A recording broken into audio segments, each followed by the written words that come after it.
মৰমৰ ছাত্ৰ-ছাত্ৰীসকল আমাৰ আজি ভিডিঅ'লে তোমালোকক স্বাগতম জনাইছো। আজি আমি ক্লাছ 5ৰ ইংৰাজীৰ লেসন নম্বৰ 1ৰ এক্টিভিটি 21 তিনালি ৰামান নামৰ ষ্টৰীটো পঢ়িম। তোমালোকে মনোযোগেৰে চাই যাবা। সোৱা ৰিড দা ষ্টৰী মানে ষ্টৰীটো পঢ়া বুলি কোৱা হৈছে। তিনালি ৰামান হৈছে এজন ব্যক্তিৰ নাম। এতিয়া আমি তেওঁৰ বিষয়ে সাধু এটা পঢ়িম। সোৱা Tenali Raman was a courtier in a king's court. এওঁ Tenali Raman হয় এওঁ এই ৰজাজনৰ দৰবাৰৰ দৰবাৰী আছিল। One day the king got angry with Tenali Raman. এদিনাখন ৰজাজনৰ Tenali Ramanৰ ওপৰত খং উঠিল। The king said, I don't want to see your face.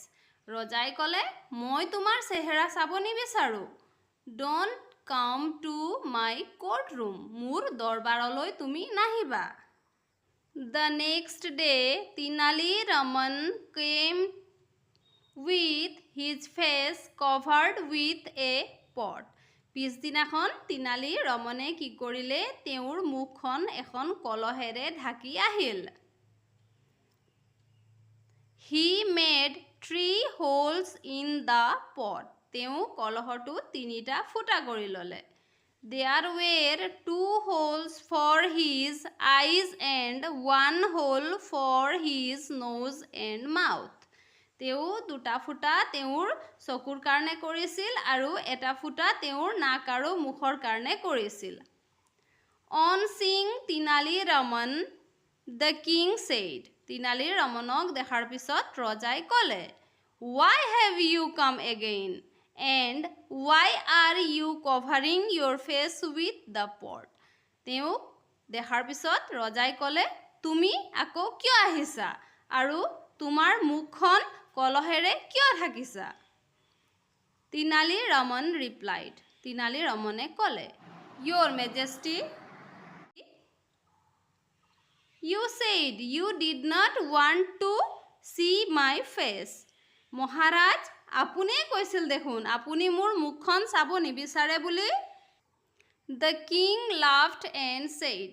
ৰজাই হাঁহিলে আৰু ক'লে, You are very intelligent, Tenali.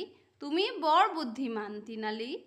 Tenali Raman smiled and said, Thank you, Your Majesty.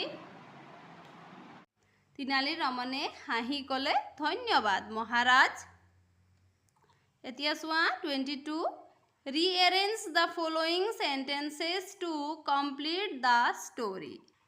এই বাক্যবোৰক পুনৰ সাজি আমি সাধুটো সম্পূৰ্ণ কৰিব লাগে। এতিয়া চোৱা ইয়াত আমাক খেলিমেলিকে দিয়া আছে আমি ক্ৰমান্বয়ে লিখি যাব লাগিব। এতিয়া প্ৰথমতে দিয়া আছে A. Tenali Raman came to the king's court with his face covered. B. The king asked Tenali Raman not to come to his court. C. The king was impressed by Tenali Raman's intelligence. The king recognized Tenali Raman though his face was covered. এতিয়া চোৱা প্ৰথমটো কোৱা হৈছে Tenali Raman তেওঁৰ মুখখন ঢাকি ৰাজ দৰবাৰলৈ আহিছিল। B ৰজাই Tenali Ramanক দৰবাৰলৈ আহিব নালাগে বুলি কৈছিল। তৃতীয়টো ৰজাজন Tenali Ramanৰ বুদ্ধিমত্তা দেখি প্ৰভাৱিত হৈছিল। ডি ৰজাই Tenali Ramanক চিনি পালে যদিও তেওঁ চেহেৰাটো ঢাকি আছিল। এতিয়া প্ৰথমতে আমি কি লিখিব লাগিব? প্ৰথমতে ৰজাজনে Tenali Ramanক দৰবাৰলৈ আহিব নালাগে বুলি কৈছিলে, গতিকে এই বি লাইনটো আমি প্ৰথমতে লিখিম। মই ইয়াত নাম্বাৰিং কৰি দিছোঁ, তোমালোকে বহুত ধুনীয়াকৈ লিখি ল'বা। এই লাইনটো তোমালোকে ফাৰ্ষ্টত লিখিবা। তাৰপিছত Tenali Raman came to the king's court with his face covered. এইটো ছেকেণ্ডত লিখিবা। তাৰপিছত এইটো D the king recognized Tenali Raman though his face was covered. এইটো থাৰ্ডত লিখিবা।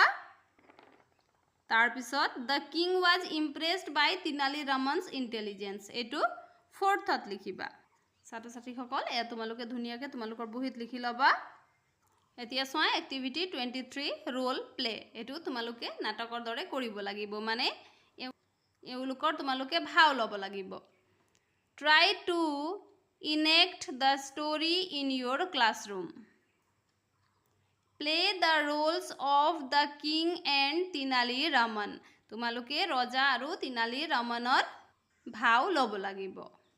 এড ইয়'ৰ অ'ন ডাইলগছ, তাত তোমালোকে তোমালোকৰ নিজৰ ডাইলগছবোৰো ক'ব পাৰিবা। এইটো তোমালোকে বিদ্যালয়ত তোমালোকৰ বন্ধুসকলৰ লগ লাগি কৰিবা।